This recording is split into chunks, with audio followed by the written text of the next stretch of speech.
Muchas veces hemos dicho que México es un país de contrastes. Mire, estamos atravesando por varias crisis, lo sabemos, la de seguridad, la crisis económica, la de salud, solamente por poner algunos ejemplos. Pero en medio de esta situación que vivimos, también hay sectores que no dejan de funcionar, sectores inclusive que no dejan de crecer. Estos sectores son los pilares económicos que sostienen a nuestro país. Ese es el tema que hoy ponemos sobre la mesa y saludo con gusto a nuestro director editorial Raúl Frías Lucio y a Eduardo Manzanares. Señores, ¿cómo están? Excelente inicio de semana.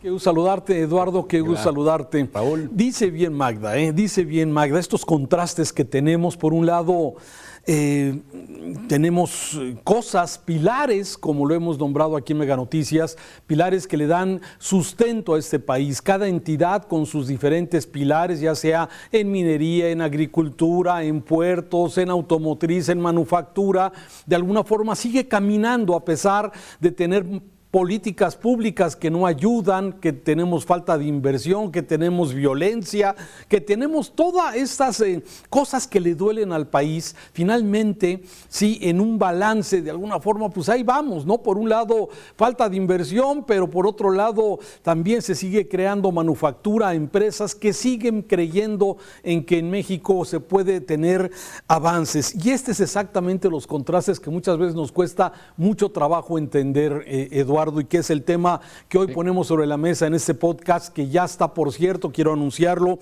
en Spotify, también está en Amazon Music, también lo puedes encontrar en Google Podcast, en fin, ahí puede usted ver este tema sobre la mesa y puede escucharlo, desde luego, en los temas que tratamos. Pero vamos por partes, si te parece, Eduardo, para entrar en materia. A ver, escuchamos ese discurso de odio todas las mañanas, ese discurso que divide, que es poco empático con las víctimas de violencia. Lo acabamos de ver con el tema de los jesuitas y de los sacerdotes asesinados, en donde el presidente dice, bueno, es que se acercaron a los oligarcas, ¿sí? De alguna forma. No hay esa empatía, a pesar de que el dirigente de los jesuitas dice, ya no hay abrazos que alcancen para tanto balazo, Eduardo. Y es un primer comentario para escucharte.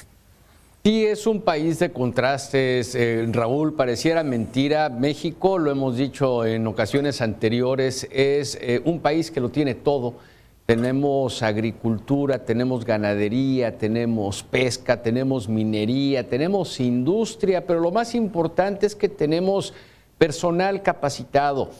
Gente, hombres, mujeres que se dedican a producir para el bienestar, no nada más de las familias, sino bienestar del país. Y el reflejo más fiel que podemos llegar a tener, Raúl, es precisamente el impulso que las actividades secundarias de un 3% del PIB en relación al primer trimestre del 2022 en relación al primer trimestre del 2021, es muestra fehaciente de lo que estoy diciendo, cómo las actividades secundarias impulsaron para que el Producto Interno Bruto de nuestro país al primer trimestre del 2022 pudiese verse reflejado en un incremento del 1.8%. Y también contrasta con eso que mencionas, Raúl, ese discurso de odio, polarizante, divisor de ideas en la sociedad mexicana, pero aquí hay que tomarlo con cautela desde mi punto de vista, porque ese discurso va orientado, Raúl, hacia un sector de la población en el que busca mantener enardecidas las redes sociales o enardecidas de una u otra manera lo que vendió desde la campaña Andrés Manuel, que fue la corrupción del pasado, la impunidad del pasado, todo lo que se robaban a manos llenas, y que él iba a limpiar la casa y a barrer la casa y ha sacado pañuelitos blancos. A ese sector es al que lo tiene. Lamentablemente es la sociedad civil la que se está viendo afectada por ese discurso, pero insisto y coincido contigo, hay personas que todavía confían en nuestro país a pesar de los fantasmas que existen y que salen desde Palacio Nacional todas las mañanas. Mira, un ejemplo de ello es precisamente lo del viernes pasado, ¿sí? Sí, donde el presidente celebra el 4º año de su triunfo.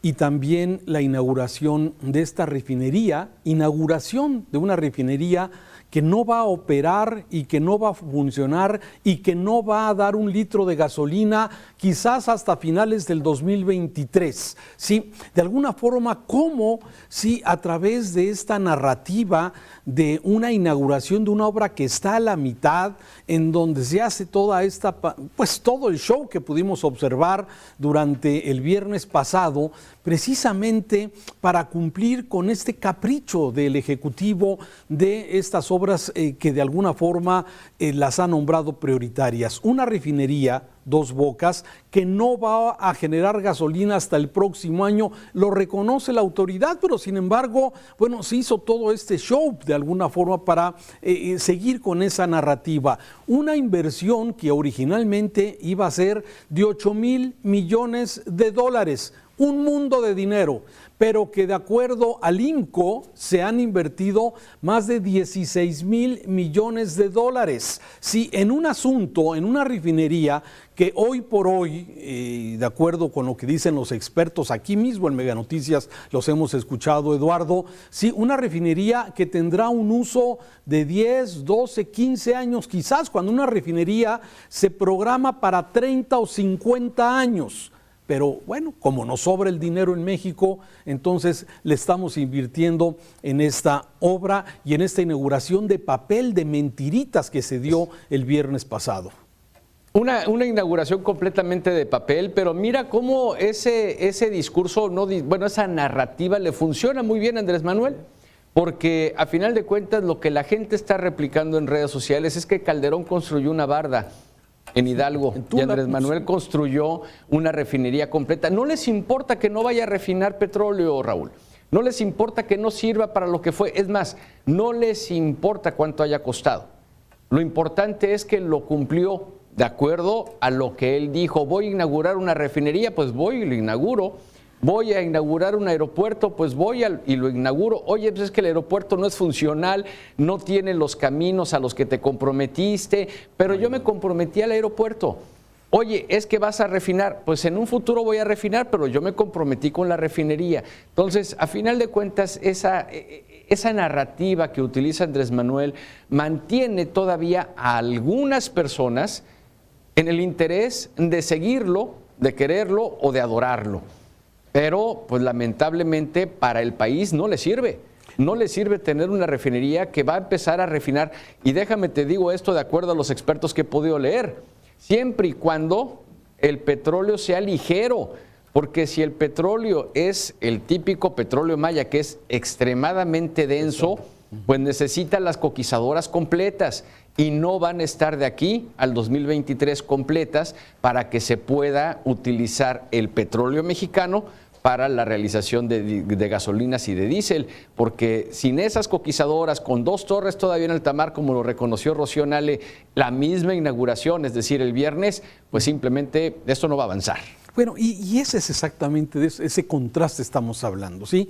Afortunadamente tenemos muchos pilares en el Estado. Estaba revisando este serial que le hemos venido presentando aquí en Mega Noticias. Por ejemplo, Jalisco es el primer, la ganadería es el sector primario que más aporta al PIB a nuestro país. Baja California Sur, el turismo, ya lo vimos. Guanajuato, el sistema básicamente de las armadoras automotrices, casi todas se encuentran ahí. Puebla también, la Volkswagen, el Audi se ha convertido en un pilar para generar empleo exactamente en el estado de Puebla. Sonora con lo que es la pesca y desde luego con la manufactura a lo largo de toda la frontera en el estado de Sonora. Sinaloa, sí, su aportación al PIB en pesca de alto valor, como es el atún y el camarón, se convierte en el primer aportador de PIB en nuestro país. Chiapas, con esa riqueza que tiene, con ruinas mayas, con esas cuencas hidrológicas, turismo y ciudades preciosas, desde luego se convierte en pilar importante de nuestro país. Veracruz, con su importante puerto, que de ahí salen la mayor cantidad de contenedores precisamente del puerto de Veracruz y se convierte en un factor fundamental. Es decir, a pesar de todo lo que ya hemos comentado, de esas fortalezas que de alguna forma a veces se ven en riesgo, los pilares de México le siguen dando un sustento importante a nuestro país, Eduardo. Sí, y eso, imagínate si no estuvieran, Raúl. Imagínate si no estuvieran todos estos pilares de la economía mexicana, no podría imaginarme contra qué país podríamos compararnos, de cualquier país del mundo, pero no sé si Venezuela, si Haití, si Honduras, porque verdaderamente estaríamos mal si estos pilares no estuvieran impulsando la economía del país. Claro que se vieron afectados durante la pandemia, sin embargo, ahora nos están demostrando que están sacando el pecho, están poniendo las cosas de tal manera para que pueda crecer. Esto incluso le beneficia al propio gobierno federal, Raúl, porque va a decir, ya ven que sí genero confianza, ya ven que sí hay inversión, ya ven que sí hay crecimiento, pero bueno, esto es muy a pesar de los discursos y del miedo que existe de nuevos inversionistas para llegar al país y seguir impulsando este crecimiento. Desde mi punto de vista, si no se tuviera ese discurso, esas ganas de dinamitar todo lo que huela a inversión privada, pues estaríamos mucho mejor. Lamentablemente, claro, no, estamos mal, pero podríamos estar mejor gracias al impulso de toda esta industria en México. Podríamos estar mejor, tienes toda la razón. Yo identifico riesgos, y ya lo mencionabas uno de ellos. Los riesgos que tienen estos pilares que estamos mencionando hoy en Mega Noticias, desde luego, ya lo decía Mario de Constanzo hace unos minutos, el tema de la seguridad, un gran riesgo que puede de alguna forma hacer y mermar que todos estos pilares que estamos mencionando, la agricultura, los puertos, la industria automotriz, de alguna forma se vaya para abajo. El tema de la falta de inversión, que ya lo mencionabas, otro de los riesgos también que estamos enfrentando por la falta de confianza en políticas públicas que motiven precisamente la inversión. Y una más que me parece fundamental, Eduardo, con eso yo termino, el tema de la seguridad jurídica. Si no hay seguridad jurídica, si no hay y no se respeta el Estado de Derecho, estos pilares que estamos mencionando hoy aquí en Mega Noticias, de alguna forma están en riesgo. Y súmale además el tema de la naturaleza. Lamentablemente, no sé si has tenido la oportunidad de ir hacia la zona de Cancún en las últimas semanas, el sargazo tiene invadido las costas de Cancún hasta Tulum, ¿sí? Y pareciera que ese riesgo de que uno de los puntos más importantes de turismo en este país se ve afectado precisamente por la naturaleza, porque el sargazo no hay forma de detenerlo. Sí, y lamentablemente las pocas políticas que se han aplicado hasta el momento no han sido suficientes y esos son riesgos importantes que dependen de la naturaleza. Entonces, seguridad, falta de inversión y falta de seguridad jurídica, yo marcaría esos tres puntos fundamentales, más el natural, el caso de sargazo allá en Cancún, bueno, ponen en riesgo estos pilares que estamos destacando hoy en Mega Noticias.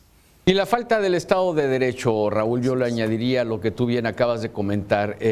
Si no se garantiza ese Estado de Derecho, tarde o temprano va a terminar por dinamitar estos pilares que no pueden venirse abajo porque nos iría mal a todos los mexicanos. Ojalá que los encargados de la realización de las políticas públicas empiecen a ver por primera vez en la historia del país por el país en lugar de por sus intereses personales y de partido. Eduardo, muchas gracias. Al contrario, Raúl, gracias, un fuerte abrazo, muy buenas tardes. Invitamos a nuestra audiencia a seguir este podcast, ya sabe usted, poniendo el tema sobre la mesa a través de Spotify, de Apple Podcast, de Google Podcast y de Amazon Music. Así es para que, por favor, todos los días, si usted no ve o lo quiere volver a ver, desde luego, en el podcast, sígalo desde luego en estos lugares que le estoy mencionando. Sí, poniendo el tema sobre la mesa.